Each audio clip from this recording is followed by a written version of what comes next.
Yeah, hi. This is Nilanjan Bhattacharya, and we are from Team TechSprinters, and we have built MedicAI. So our product actually is a software which is built for hospitals and patients both, and they sort of like collaborate to make the platform quite great. So what we do is we actually help people predict diseases and also to make our ML models much stronger. What we have done is we have used something called federated learning.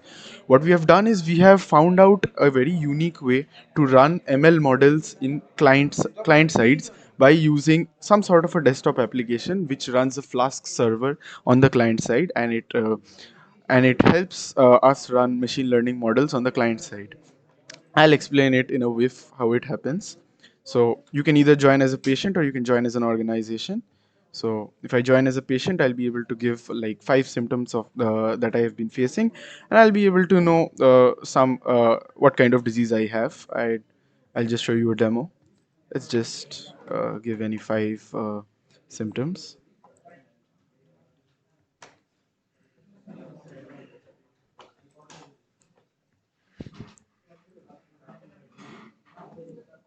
Yeah, and it says that I might have urinary tract infection. Right, so this is all based on the data. However, this model itself might not be as strong enough. However, what we have done actually makes the model, eventually makes the model stronger and stronger. So what I'll have to do for that is I'll have to join as an organization.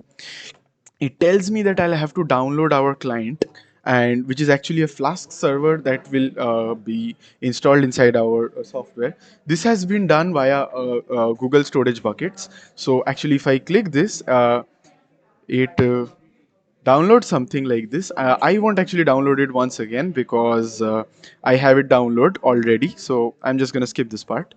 So once it's downloaded, I must run my application in administrator mode so that it can do the necessary objectives. And once it's done, we're good to go. So my server is already started. No, not this one. Just a minute. This something like this will appear on your home screen or anywhere where you have downloaded the application, and once you click it, I'm sorry, I think I made a mistake. I'll have to run it as administrator. Yeah, once I run it as administrator, I'll be able to. Yeah, now this is running, right? So sorry. Yeah, so let's just go to click here, and we'll be able to upload our models right now. I actually have a ready-made data set for me. It's training1.csv. So when I use it, it gives me a prompt that I must start my server, otherwise it's not going to work, right? So if I train my model, yeah, it gives me an option to download the new model that has been created. It's going to be a .pkl file, and I can download it wherever I want. Let's just say I download it on my desktop, right? So here I save it, and it's done. Now, once this is done, we'll go to the most important part of our application, which is where we can create the NFT out of these models.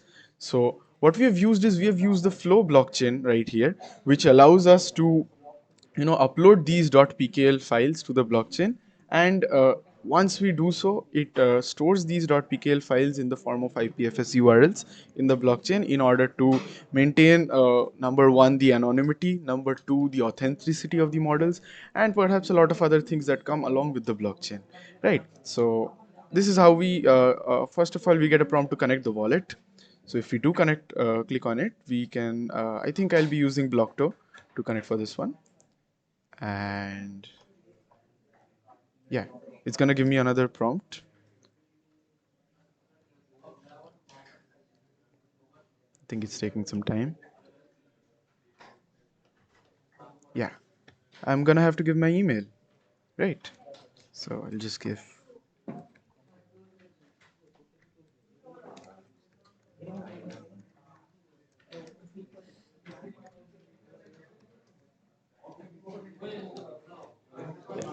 Once I register, I'm going to receive an OTP, which I'll have to enter. Yeah, it gives me a prompt to confirm my wallet. And once that's done, our system can recognize the wallet address as a current user from the Flow client library. And now I am free to upload my .pkl model that I had just downloaded in my desktop. Right. So I'm just gonna say, I think it was model, what I saved it with. Sorry, model.pkl, right? Yeah, I think I've opened the correct file. I'll just upload it, and it says this may take a few seconds as it's interacting with the blockchain, and it's gonna prepare a public URL for us, which we will be able to access. And yeah, now as we can see that the contract has been successful. And yeah, oh, actually not yet, so we'll have to approve the transaction before that happens. So, and yeah, now the transaction has been successful. What we can do is we can copy this URL and we can paste this inside our browser just to our NFT which we had created inside our .pkl file. Of course, it's a .pkl file, so we won't really be able to see it, but we'll only be able to download this file. If it was any other kind of image or any other kind of file, we would have been able to see it.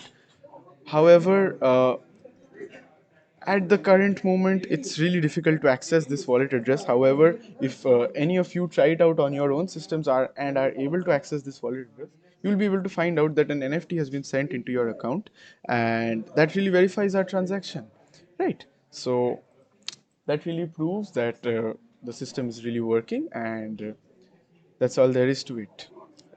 Thank you so much. Uh, yeah.